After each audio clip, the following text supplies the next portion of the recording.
Welcome to my YouTube channel. I am Akhilesh और आज मैं आपको सिखाऊंगा पास्ट परफेक्ट टेंस के इंटेरोगेटिव एंड निगेटिव सेंटेंस का पैसिव वॉइस। आज का जो क्लास होगा यह यस या नो टाइप के ऊपर होगा। इस क्लास में हम लोग डिस्कस करेंगे कि यस या नो टाइप का इंटेरोगेटिव एंड निगेटिव सेंटेंस का पैसिव कैसे बनाए जाते हैं। चलिए क्लास को शुरू करते हैं। सबसे पहले हम लोग समझेंगे कि पास्ट परफेक्ट टेंस के इंटेरोगेटिव एंड निगेटिव का एक्टिव वॉइस का स्ट्रक्चर कैसे होता है और पैसिव वॉइस का स्ट्रक्चर कैसे होता है। उसके बाद हम लोग एग्जाम्पल्स देखेंगे। ठीक है, पहले हम लोग एक्टिव वॉइस के स्ट्रक्चर समझने का प्रयास करेंगे। तो दिस इज एक्टिव वॉइस का स्ट्रक्चर लिखा है यहाँ पे। ठीक है, तो देखो एक्टिव वॉइस में सबसे पहले आपको क्या आएगा। सबसे पहले आपको बेटा हेड आता है। हेड के बाद सब्जेक्ट लगा हुआ होगा। सब्जेक्ट के बाद आपका नॉट आएगा। नॉट के बाद मेन आपका थर्ड फॉर्म होता है। थर्ड फॉर्म के बाद आपका ऑब्जेक्ट होता है। ऑब्जेक्ट के बाद कभी कभी अदर वर्ड भी आ जाता है और उसके बाद लास्ट में क्या होता है, क्वेश्चन मार्क होता है। देखिए कभी अदर वर्ड आ भी सकता है और नहीं भी आ सकता है, लेकिन ऑब्जेक्ट तक तो कंपलसरी है। ऑब्जेक्ट तक तो आना ही आना है। लेकिन इसका हमें पैसिव कैसे बनाना हुआ है, देखिए ज़रा। पैसिव बनाने के लिए आपको क्या करना है, देखिए एक्टिव वॉइस में हेड लिखा है तो पैसिव वॉइस में भी आप हेड लिख दीजिए। हेड देखो मैं पहले क्यों कर रहा हूँ हेड को लिखने के लिए, क्योंकि पास्ट परफेक्ट टेंस में एक ही हेल्पिंग वर्ब लगता है हेड। चाहे सिंगुलर सब्जेक्ट हो तो भी हेड लगता है या प्लूरल सब्जेक्ट हो तो भी हेड ही लगता है। इसीलिए यहाँ पे ज़्यादा आपको दिमाग नहीं खर्च करना है। यहाँ पे सबसे पहले आपको हेड पहले लिख देना है। पैसिव वॉइस में भी हेड लिखने के बाद आपको जो भी एक्टिव वॉइस का ऑब्जेक्ट होगा उसी ऑब्जेक्ट को पैसिव वॉइस में क्या बना देना है, सब्जेक्ट बना देना है। उसके बाद आपको फिर नॉट लगाना है। नॉट के बाद फिर आपको बीन लगाना है। बीन के बाद मेन वर्ब का थर्ड फॉर्म लगा देना है। अब देखो मज़े की बात यहाँ पे है कि एक्टिव वॉइस में भी आपका थर्ड फॉर्म दिया रहेगा, तो वही थर्ड फॉर्म पैसिव वॉइस में आपको लिख देना है। थर्ड फॉर्म के बाद आपको तुरंत बाई लगाना है। बाई के बाद जो भी एक्टिव वॉइस का, देखिए एक्टिव वॉइस का जो भी सब्जेक्ट होगा पैसिव वॉइस में उसी सब्जेक्ट को हम क्या बना देते हैं, ऑब्जेक्ट बना देते हैं और लास्ट में क्या लगा देंगे, क्वेश्चन मार्क लगा देंगे। ठीक है, ये हो गया स्ट्रक्चर। एक्टिव वॉइस की स्ट्रक्चर यहाँ है, पैसिव वॉइस की स्ट्रक्चर यहाँ है। थोड़ा सा मैं साइड हो जा रहा हूँ ताकि आप स्ट्रक्चर वीडियो को रोक के नोट कर सके। ठीक है, चलिए अब एग्जाम्पल देखते हैं। पहला एग्जाम्पल यहाँ पे लिखा है had she not crushed that plant. देखिए had she not crushed that plant. चलिए इसका पैसिव हो कैसे बनेगा, तो हमें पता है कि दैट प्लांट आपका क्या है बेटा, ऑब्जेक्ट है। तो दैट प्लांट को हमें सब्जेक्ट बनाना है, लेकिन उसके पहले क्या लगाना है, हेड लगाना है। देखो हेड आ गया। जैसे स्ट्रक्चर कहता है कि सबसे पहले हेड लगा लो, तो देखो हेड हो गया। हेड के बाद क्या कहता है कि ऑब्जेक्ट को सब्जेक्ट बनाओ। तो देखो एक्टिव वॉइस का हमारा ऑब्जेक्ट क्या है, दैट प्लांट ऑब्जेक्ट था। तो पैसिव वॉइस में हम इसको क्या बना दिए, दैट प्लांट को सब्जेक्ट बना दिए। उसके बाद क्या लिखना होता है, सब्जेक्ट के बाद नॉट लिखना होता है। तो देखो नॉट हो गया। नॉट के बाद क्या लिखना होता है, बीन लिखना होता है। बीन के बाद मेन आपका थर्ड फॉर्म। तो एक्टिव वॉइस में थर्ड फॉर्म क्रश्ड था, पैसिव वॉइस में सेम क्रश्ड हो जाएगा। थर्ड फॉर्म के बाद क्या लिखना होता है, बाई। देखो बाई हो गया। बाई के बाद जो भी एक्टिव वॉइस का सब्जेक्ट होता है पैसिव वॉइस में क्या बना देते हैं, ऑब्जेक्ट। तो एक्टिव वॉइस का सब्जेक्ट था यहाँ पे सी, पैसिव वॉइस में क्या बन जाएगा, हर हो गया और लास्ट में क्वेश्चन मार्क। देखो पैसिव बन गया। दूसरा एग्जाम्पल देखिए लिखा है had Rahul not sailed the bottle God. Had Rahul not sailed the bottle God. ठीक है, देखो इसका पैसिव कैसे बनाना है। तो देखो पैसिव बनाने के लिए आपको क्या करना है, फार्मूला को ध्यान से देखो और इसको इंप्लीमेंट करते हैं। चलो सबसे पहले हेड लिखना होता है तो हेड हम लिख दिए। चलो यहाँ हेड लिख दिए।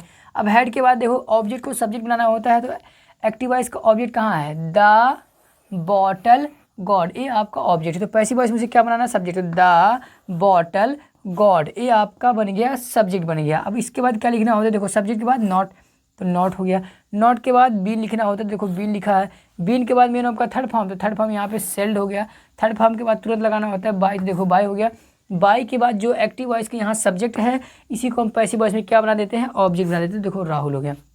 ठीक, बन गया पैसिव। नेक्स्ट एग्जाम्पल देखिए लिखा had the man not snapped those pens. चलो पैसिव हो कैसे बनेगा, तो पैसिव बनाने के लिए क्या करना है, सबसे पहले हेड लिख दो। हेड लिखने के बाद देखो कि एक्टिव वॉइस का ऑब्जेक्ट कहाँ पे है, तो यहाँ पे है दोज पेन्स आपका ऑब्जेक्ट है। तो दोज पेन्स को आप यहाँ सब्जेक्ट बना दिए। देखो जब ऑब्जेक्ट को सब्जेक्ट बना दिए उसके बाद क्या लिखना होता है आपको, नॉट। नॉट लगा दिए। नॉट के बाद फिर आपको लगाना होता है बीन, तो बीन लगा दिए। बीन के बाद मेन आपका थर्ड फॉर्म, तो स्नैप्ड। स्नैप्ड के बाद क्या लगाना होता है, बाई, तो बाई हो गया। बाई के बाद एक्टिव वॉइस का जो सब्जेक्ट था पैसिव वॉइस में क्या बन जाता है, ऑब्जेक्ट। द मैन यहाँ पे ऑब्जेक्ट हो गया। ठीक है, अगला एग्जाम्पल लिखा है had I not utilized my time. देखो इसका पैसिव क्या बनेगा, सबसे पहले क्या लिखना है, हमें हेड लिखना है। देखो हेड हो गया। हेड के बाद माई टाइम यहाँ पे ऑब्जेक्ट था, तो इसको हम क्या बना दिए, माई टाइम को बना दिए, सब्जेक्ट बना दिए। उसके बाद लिखना होता है नॉट। देखो जैसा फॉर्मूला करा, नॉट के बाद क्या लिखना होता है बीन, बीन के बाद मेन ऑफ का थर्ड फॉर्म तो यूटिलाइज्ड, थर्ड फॉर्म के बाद लगाना होता है बाई, बाई के बाद जो भी एक्टिव वॉइस का सब्जेक्ट होता है पैसिव वॉइस में उसको क्या बना देते हैं ऑब्जेक्ट, आई का ऑब्जेक्टिव किसका हो जाएगा मी। ठीक है, देखो 4 एग्जाम्पल्स मैंने आपको यहाँ पे दिखाया, तो आप एक्टिव वॉइस के स्ट्रक्चर नोट करिए, फिर पैसिव वॉइस का, फिर 1 2 3 4 4 एग्जाम्पल्स आप नोट करिए। ठीक है, अब वीडियो को रोक करके नोट कर लीजिए। ठीक, चलिए मैं उम्मीद करता हूँ आपने अब तक लिख लिया होगा। अब जो एग्जाम्पल्स मैं यहाँ बोर्ड पे लिखूँगा आपको उसका पैसिव खुद बनाने का प्रयास करना है। उसके बाद जब आपका बन जाएगा तो फिर से वीडियो को चालू करिएगा और उसके आगे देखिएगा, जैसे मैं उसको बनाऊँगा उसको देख के आपको उसको मैच करना है। अगर आपका सेंटेंस सही जाएगा तो सही के निशान लगाइएगा और थोड़ा सा मुस्कुरा दीजिएगा क्योंकि आपका सेंटेंस सही बना था। ठीक है, लेकिन अगर गलत होगा तो मेरा देख के आपको उसको सही कर लेना। ठीक है, चलिए शुरू करते हैं। देखिए पहला sentence, had he not eaten that sweet, ये आपका पहला सेंटेंस है, had he not eaten that sweet. चलो पैसे देखो क्या बनेगा, पहले आप वीडियो को रोक खुद बना लीजिएगा। ठीक है, आपको हर सेंटेंस के साथ यही करना है, तो रोक के बनाना है पैसिव आपको खुद से, उसके बाद मेरा देख के आपको सही करना है। चलो अब देखो मैं बनाता हूँ, had that sweet not been eaten by, he का ऑब्जेक्टिव किस हो जाएगा हिम। बहुत ही आसान था, आई होप कि आपने सही बनाया था। अगर सही था तो वेरी नाइस, अगर नहीं सही था तो उसको देख के आपको सही कर लेना है। ठीक है, दूसरा एग्जाम्पल लेते हैं। मैंने कहा had his DAUGHTER daughter, had his daughter not abused you that day।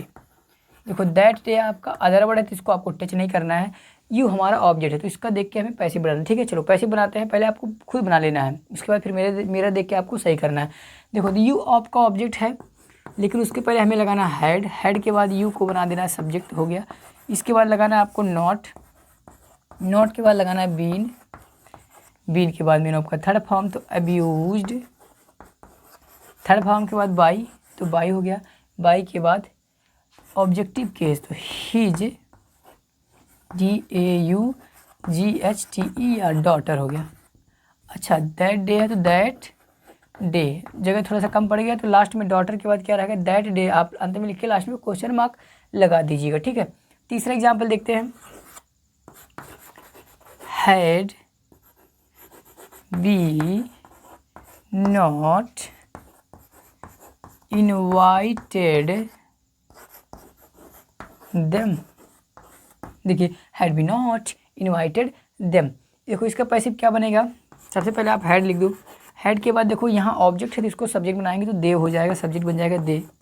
इसके बाद लगाना है आपको नॉट, नॉट के बाद आपको लगाना है बीन, बीन के बाद मेरा आपका थर्ड फॉर्म तो इनवाइटेड, थर्ड फॉर्म के बाद आपको लगाना है बाई तो बाई हो गया, बाई के बाद जो भी यहाँ सब्जेक्ट है इसको बना देना है ऑब्जेक्ट बना देना, तो बी का ऑब्जेक्टिव केस क्या हो जाएगा अस, और लास्ट में क्वेश्चन मार्क। आई होप कि आपका यह वाला सेंटेंस तो सही ही रहा होगा, अगर नहीं सही रहा होगा तो देख के सही कर लीजिएगा। ठीक है, क्योंकि मेरा मानना है आप जितना गलती करेंगे बेटा उतना ही आप सुधार करेंगे। ठीक है, तो गलती करना बहुत ज़रूरी है नई चीज़ों को सीखने के लिए। ठीक, अगला सेंटेंस है had they not played this game. देखो ये सेंटेंस है, इसको मैं बनाना है पैसिव वॉइस बनाना है। ठीक है, चलो पैसिव बनाते हैं। देखो सबसे पहले आपको हैड लिख देना है, हैड लिखने के बाद आप सोचना है कि ऑब्जेक्ट कहाँ है, तो दिस गेम आपका ऑब्जेक्ट है, चलो उसको बनाते हैं सब्जेक्ट, तो दिस गेम GAME गेम हो गया। इसके बाद लगाना नॉट, नॉट के बाद फिर आपको लगाना है बीन, बीन के बाद मैंने आपका थर्ड फॉर्म प्लेड ऑलरेडी आपको दिख रहा होगा तो प्लेड हो गया। थर्ड फॉर्म के तुरंत बाद आपको लगाना है बाई तो बाई हो गया। अब बाई के बाद देखेंगे कि यहाँ पे ये सब्जेक्ट है, पैसिव वॉइस में क्या बन जाता है ऑब्जेक्ट, तो दे का ऑब्जेक्टिव किस क्या होता है देम, और लास्ट में क्वेश्चन मार्क लगाते हैं। ठीक, लास्ट एग्जाम्पल है पांचवा example, had you not drunk water at his home। क्या आप उसके घर पे पानी नहीं पिए थे। चलिए इसका पैसिव क्या बनेगा, सबसे पहले आपको हेड लिख देना है। हेड के बाद अब देखना ऑब्जेक्ट कहाँ है, तो क्या है ऑब्जेक्ट, हिज होम नहीं, एट हिज होम नहीं, यहाँ पे ऑब्जेक्ट है बेटा वाटर, ठीक है। तो had water not been DRUNK drunk by you, drunk by you at his home. Last में क्वेश्चन मार्क। तो मैंने आपको 5 सेंटेंस बना के दिखाया। आई होप कि आपको समझ में अब तो आ ही गया होगा। अगर आप दिमाग लगाएंगे तो 4 एग्जाम्पल मैंने आपको पहले दिखाया था और 5 एग्जाम्पल्स यहाँ पे दिखाया, ठीक है। आपको कुछ हद तक समझ में आया होगा। अगर दिमाग लगाएंगे तो कुछ हद तक नहीं, आपको 100% समझ में आया होगा, ठीक है। अगर समझ में आया होगा तो अब मैं जो आपको होमवर्क दूंगा, होमवर्क को आपको कॉमेंट सेक्शन में करना है, ठीक है। चलिए होमवर्क नोट करिएगा। पहला सेंटेंस है had she not called you, had she not called you. अगला सेंटेंस है had they not planted the plants, had they not planted the plants. तीसरा सेंटेंस है had Reena not done her homework, had Reena not done her homework. Next example है had your brother not stolen her mobile, had your brother not stolen her mobile. Next sentence है had you not watched that movie, had you not watched that movie। अगला sentence है had we not informed them, had we not informed them। And last sentence है had your father not saved money, had your father not saved money। तो इतना sentence को आपको passive voice में बनाकर comment section में लिखना है, ठीक है। तो आज के लिए बस इतना ही। तब तक के लिए आप लोगों से नमस्कार, जय हिंद, जय भारत। अब हम लोग मिलेंगे अगले क्लास में नए टॉपिक के साथ। तब तक के लिए अपना ख्याल रखिएगा और घर पे पढ़ते रहिएगा। Thanks for watching this video.